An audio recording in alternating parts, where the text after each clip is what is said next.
Anak yang soleh itu anak yang tahu kalau dia seorang laki-laki nanti, secantik apapun istrinya, selucu apapun anak-anaknya, sebanyak apapun harta yang dia miliki, sehebat apapun dia di mata anak buahnya, demi Allah, orang tua tidak pernah menjadi nomor 2 dalam hidup.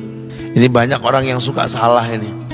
Cuma gara-gara dunia, orang tua panjang mata menanti kedatangan anak. Jangan ya, jangan. Anak yang soleh tahu sekali, sampai kapanpun ibumu, ayahmu, sampai kapanpun. Dunia nggak membuat dia lupa ada berkah keramat dunia hidup di atas muka bumi ini. Dia nggak repot datang ke makam-makam para wali. Orang tua nomor 1 yang dia temui. Ini orang hebat. Ini banyak di antara kita, makam-makam didatengin, di mana saja didatengin, ngalap berkah. Orang tua panjang mata, berlinang air mata menanti, mana anakku? Mana pohon yang pernah kutanam? Mana pohon yang pernah kurawat? Kudengar dia sudah mulai berbuah, ingin kurasakan buahnya. Berani mengeluarkan dana jutaan untuk hal-hal yang gak disyariatkan. Ini orang tua panjang mata. Rela ndak rela, orang tua kita akan mendengar dan melihat. Ma, aku pengen nikah, aku pengen berkeluarga, Ma. Ya orang tua ya seneng lah. Cuma kalau inget metik buahnya belum terasa, ya ada perasaan kayak gimana gitu loh. Karena dia tahu setelah ini dia akan menikah. Bahwa anak orang ada kehidupan yang berbeda yang bakal dia rasa. Orang tua makin hari makin rentan, bukan makin seger. Yang perempuan dibawa orang, ya Allah. Baru kemarin perasaan mainin poni, ini anak perempuan kita, betul. Baru kemarin mainin kepangan rambutnya, ya Allah. Ya Allah, baru kemarin perasaan saya titah dia, titah, ya Allah. Belajar jalan, bisa berlari bawa sesuatu, coret-coret tembok, aduh Masya Allah. Sekarang udah gede, dibawa orang, ya Allah, Masya Allah.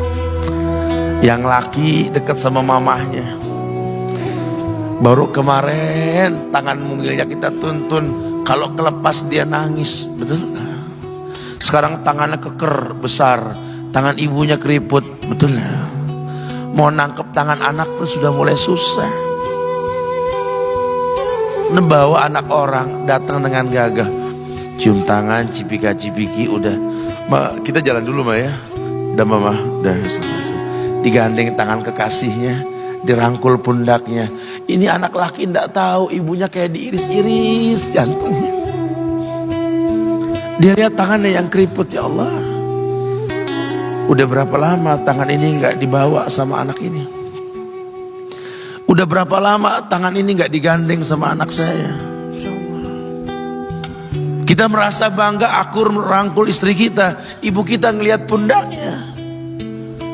Udah berapa lama pundak ini gak dirangkul seperti itu, ya Allah. Dulu aku berdandan secantik-cantiknya, ku dandankan anaknya, ku bawa di hadapan kawan-kawanku bangga. Lihat anakku. Tapi dia gak pernah berdandan rapi membawa aku ke hadapan teman-temannya. Lihatlah ibuku. Ibunya sudah kebayang, ya Allah, ini anak bakal minta nikah sebentar lagi. Yang wajar kalau orang nanam pohon pengen metik buah, wajar. Ini buah belum terasa, pohon sudah mau dibawa, kebayang tidak? Ya Allah. Mulai dia kebayang. Sehingga rasa-rasa seperti ini menjadi tumpukan rasa di hati orang tua kita, yang nanti pada akhirnya dia pun bakal kembali ke hadirat Allah, kita pun bakal kembali ke Allah, betul? Sementara yang namanya kemuliaan datang dengan cara sabab yang benar. Ridallah fi ridal walidain wa sukhtullah fi sukhtil walidain. Ridanya Allah ada di ridho orang tua, murkanya pun sama. Karena semua ibadah yang dia lakukan berujung pada surga. Dan yang paling gampang ketika dia mau menaklukkan dunia, demi Allah, berkah orang tua dulu yang dia ambil.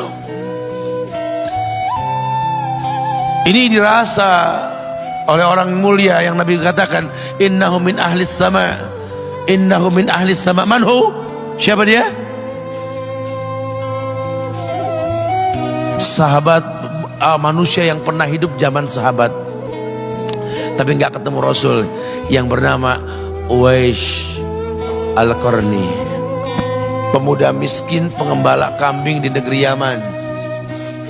Padang tandus yang dia tinggal di situ, yang dia kesampingkan hidupnya untuk ibunya, untuk ibunya. Tidaklah terucap kalimat satu yang ingin ibunya pengen, kecuali Uwais pasti akan melakukannya apapun, dan ibunya cacat. Apa kata Uwais? Tidak akan pernah terlontar kata dari mulut ibuku kecuali kan kulakukan yang dia inginkan. Masya Allah. Ibunya cacat dan dia menomorduakan diri, yang penting orang tuanya dulu. Hingga satu waktu ibunya berkata, wahai Uwais, ibu sudah tua.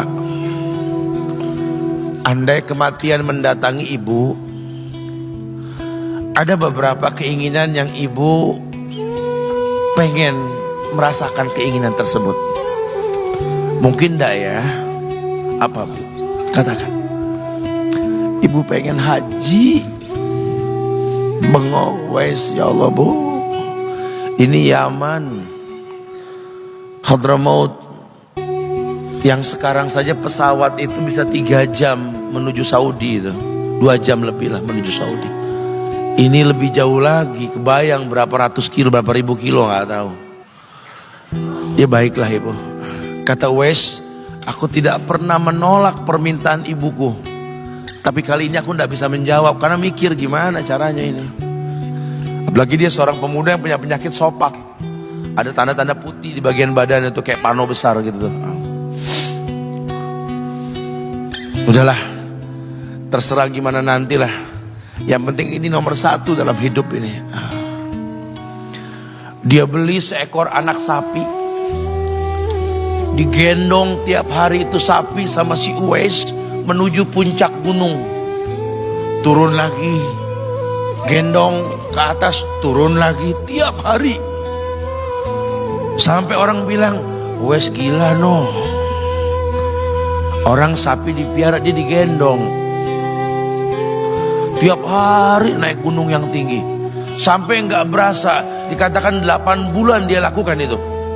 Sehingga terbentuklah fisiknya yang bagus karena olahraga tiap hari bawa itu sapi. Dan sapi itu makin berat, dalam hikayat dikatakan sampai di atas 100 kilo itu sapi. Kemudian dia tetap gendong ke atas dan dia yakin, bismillah saya yakin. Sampailah bulan haji, ibu naik ke pundakku, digendong ibunya dari negeri Yaman. Subhanallah, gak ada yang gak mungkin. Lihat, dibawa ibunya ke Mekah, bertawaf di Ka'bah, dunia menyaksikan. Bahkan hikayat mengatakan dia sempat bertanya kepada sahabat Abdullah bin Umar, aku telah menggendong ibuku dari negeri Yaman menuju Mekah, bertawaf di Ka'bah ini, sudahkah aku membayar jasa ibuku? Apa kata sahabat Abdullah bin Umar? Bahkan satu hentakan napas pun ketika melahirkanmu belum terbayar. Bahkan satu hentakan napas pun ketika melahirkanmu belum terbayar. Dia selesaikan tawafnya, dia selesaikan tawafnya. Selesai tawaf, dibawa ibunya ke makom Ibrahim untuk sholat 2 rakaat. Selesai sholat, dia angkat tangan, dia berdoa kepada Allah, ya Allah, ampunkanlah ibuku ya Allah. Ampunkan ibuku ya Allah. Masukkanlah dia ke sorgamu ya Allah. Masukkan dia ke sorgamu ya Allah. Ibunya berbisik, Uwais, sudahlah, mintalah pada Tuhanmu ampunan untuk dirimu dan sorga untukmu. Wallahi wahai ibu, Allah ampunkan kamu, Allah masukkan kamu ke sorga, cukup untukku. Ridhomu yang kubutuhkan wahai ibu. Lihat, manusia saleh, hasil doa Rabbi habli minas solihin. Lihat, makanya ketika Nabi mengatakan innahu min ahli sama, ini manusia penghuni langit. Umar, Ali, temui Uwais.